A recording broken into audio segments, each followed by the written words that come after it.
हसदेव अरण्य को छत्तीसगढ़ का फेफड़ा कहा जाता है। हसदेव अरण्य मध्य भारत का एक समृद्ध वन क्षेत्र है जहाँ 450 से ज़्यादा प्रकार के फ्लोरा एंड फौना है और यह क्षेत्र हसदेव जो है हाथी, भालू, बाघ और हिरण के रहवास और आवागमन का जो है रास्ता है। ये जो आप नक्शा देख रहे हैं ये हसदेव अरण्य में है ना, जो चिन्हांकित कोल ब्लॉक हैं ये उसका नक्शा है जो कि हसदेव अरण्य कोलफील्ड के नाम से जाना जाता है। हसदेव अरण्य कोलफील्ड में टोटल 30 कोयला खदानें चिन्हांकित हैं जिसमें से 16 कोयला खदानों को विभिन्न शासकीय और प्राइवेट कंपनियों को जो है अलॉट किया गया है और इसमें से अभी 2 कोयला खदानें संचालित है। एक है चोटिया में जो अभी चल रही है और दूसरी एक जो अभी चल रही है वो परसा ईस्ट केते बासन है ना। और मैं आपको बताना चाहूँगा कि ये जो पूरा हसदेव अरण्य कोलफील्ड में आप जितने कोल ब्लॉक यहाँ देख रहे हैं इस मैप में,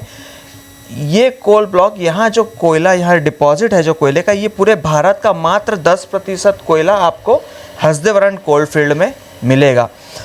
तो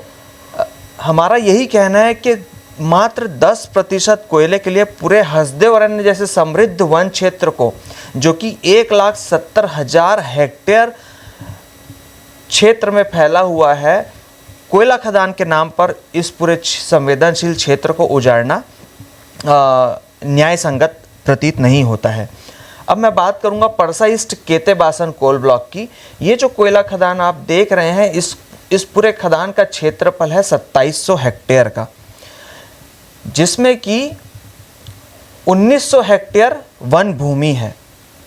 और ये कोयला खदान के अब दूसरे चरण के लिए यहाँ पर 2.5 लाख पेड़ काटे जाने हैं। इससे लगा हुआ ये जो कोयला खदान है ये राजस्थान राज्य विद्युत उत्पादन निगम लिमिटेड को आवंटित किया गया था। इसमें जो खदान है इस खदान का संचालन अदानी एंटरप्राइजेस कर रहा है। इससे लगा हुआ कोयला खदान है जिसमें अभी 75 दिनों से अनिश्चितकालीन आंदोलन चल रहा है। ये खदान भी राजस्थान राज्य विद्युत उत्पादन निगम लिमिटेड को राज्य सरकार को आवंटित किया गया, लेकिन इसका भी माइनिंग जो है कॉन्ट्रैक्ट MDO ये अदानी के पास है। अब मैं परसा ईस्ट केते बासन की बात करूं तो ये जो कोयला खदान अभी संचालित है इसकी जो वन अनुमति है 2014 में नेशनल ग्रीन ट्रिब्यूनल ने निरस्त कर दी थी। निरस्त इसलिए की थी कि इसकी जो वन स्वीकृति जो जारी हुई थी उसमें उसके लिए जो आंकड़े पेश किए गए थे वो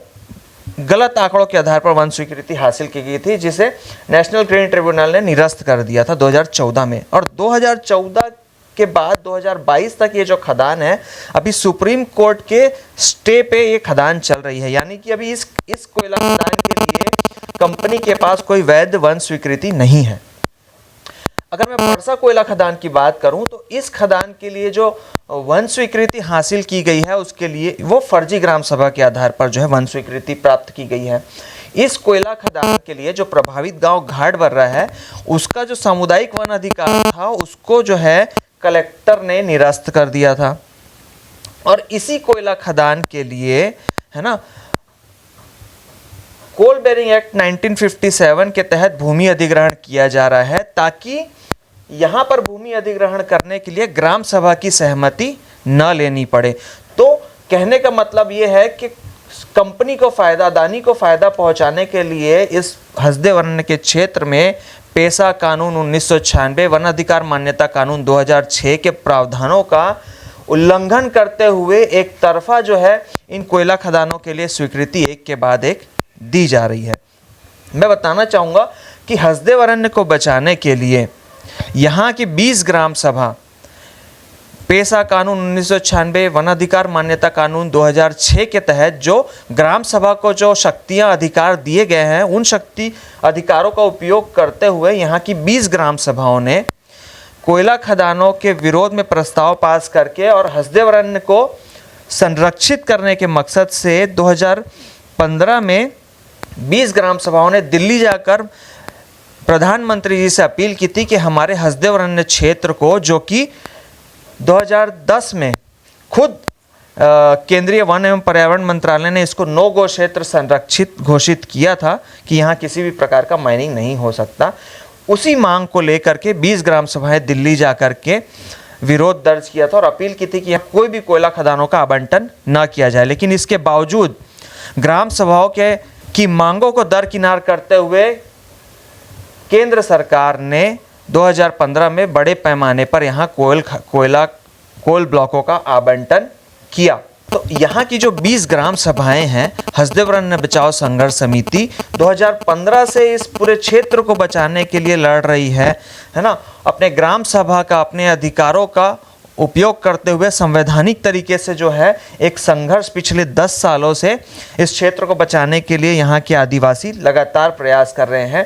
आपको मैं बताना चाहूँगा कि ये वही मदनपुर गांव है जहां राहुल गांधी ने आकर चौपाल के माध्यम से यहाँ के आदिवासियों से वादा किया था कि यदि छत्तीसगढ़ में कांग्रेस की सरकार बनती है तो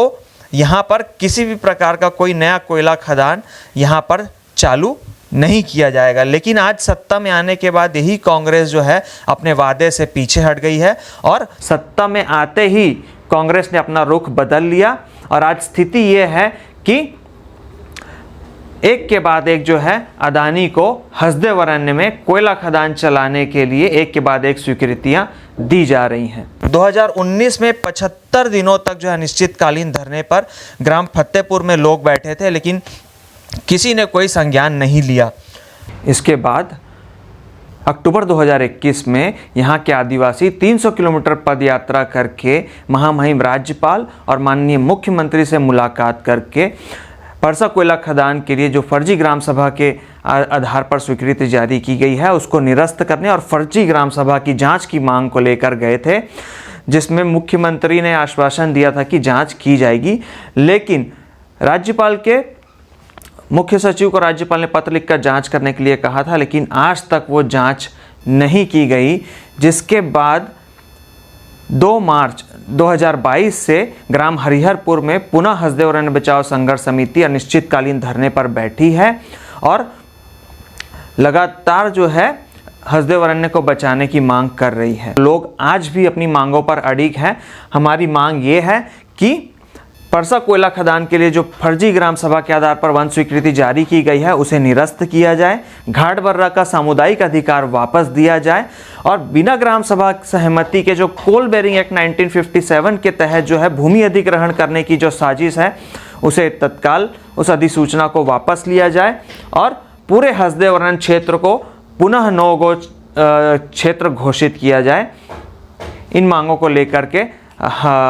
आदिवासी यहाँ बैठे हैं और जब तक यह हमारी मांगे पूरी नहीं होगी तब तक यह धरना इसी तरह चलता रहेगा।